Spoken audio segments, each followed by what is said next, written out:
नमस्कार बंधुरा राखिस फूड हाबेर आरो एकटा नतून भिडियोते आपनादेर सबाइके वेलकाम। आज आमी आपनादेर संगे शेयर करछि माशरूम घी रोस्ट। सब समय तो माशरूम बानिये खान, आज एकबार ट्राई करे देखुन माशरूम घी रोस्टेर रेसिपि। आशा करी आपनादेर सबारই भालो लागबे।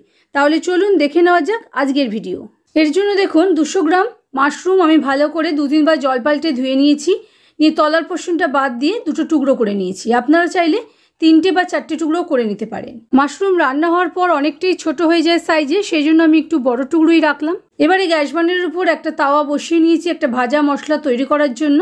তাওয়াটা ভালো করে গরম হওয়ার পর 1 চামচ পরিমাণ গোটা ধনে, হাফ চামচ করে গোটা জিরে, কালো সরষে, 10-12টা মেথি দানা, 12-14টা গোটা গোলমরিচ আর 1 চামচ পরিমাণ পোস্তর দানা অ্যাড করে দিয়েছি। সিম আছে, সেটাকে 2 মিনিট মতো ভাজা ভাজা করে নিয়েছি। তারপর এর মধ্যে 10-12টা কারি পাতা অ্যাড করে দিয়েছি। কারি পাতা দিলে গন্ধটা খুব ভালো আসবে। আর হাফ চামচ মতো নুনও অ্যাড করে দিলাম, যাতে আমাদের ভাজা মশলাটা সবটা একরকম ভাজা হয়। মশলা থেকে যতক্ষণ না ভাজা গন্ধ বার হচ্ছে ততক্ষণ নাড়াচাড়া করে নিয়েছি। তারপরে গ্যাস অফ করে নিয়ে 2 চামচ পরিমাণ কাশ্মীরি লঙ্কার গুঁড়ো অ্যাড করে দিয়েছি। দিয়ে ভালো করে আবারও একটুখানি নাড়াচাড়া করে নিয়েছি। এবারে এটাকে গ্রাইন্ডিং জারের মধ্যে ঢেলে নিচ্ছি। 4টে রসুনের কোয়া আর 10-12টা কাজু বাদাম আর 2টো গোটা শুকনো লঙ্কা আমি আগেই গরম জলে ভিজিয়ে রেখেছিলাম, সেটাকেও অ্যাড করে দিয়েছি। 2 চামচ পরিমাণ তেঁতুলের পাল্প অ্যাড করে দিলাম।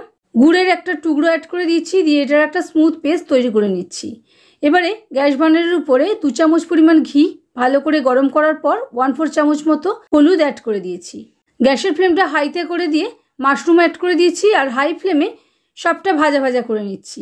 মাশরুমগুলো হাই ফ্লেমেই ভাজতে হবে, তা নইলে কিন্তু জল বের হয়ে যাবে আর এটা খুব স্ম্যাশি হয়ে যাবে। যেহেতু মাশরুমের মধ্যে প্রচুর জল থাকে, দেখুন হাই ফ্লেমে 2 মিনিট মতো ভেজে নেওয়ার পর এটাকে সাইডে সরিয়ে রেখে দিচ্ছি। এবার অন্য একটা তাওয়া বসিয়ে নিচ্ছি গ্যাস বার্নারের উপর। তাওয়াতে 4 চামচ পরিমাণ ঘি অ্যাড করে দিয়েছি। ঘিটা ভালো করে গরম হওয়ার পর আমাদের গ্রাইন্ড করা পেস্টটা অ্যাড করে দিয়েছি। যেহেতু ঘি রোস্ট তাই ঘি দিয়েই করছি, তবে আপনারা চাইলে ঘিয়ের সঙ্গে একটু তেলও মিশিয়ে নিতে পারেন। গ্যাসের ফ্লেমটা লোতে করে সবটা ভালো করে কষিয়ে নিচ্ছি। যেহেতু বাদাম আছে সেই জন্য লোতেই রাখতে হবে গ্যাসের ফ্লেম। টেক্সচার কালার সব চেঞ্জ হয়ে গেছে আমাদের মশলার।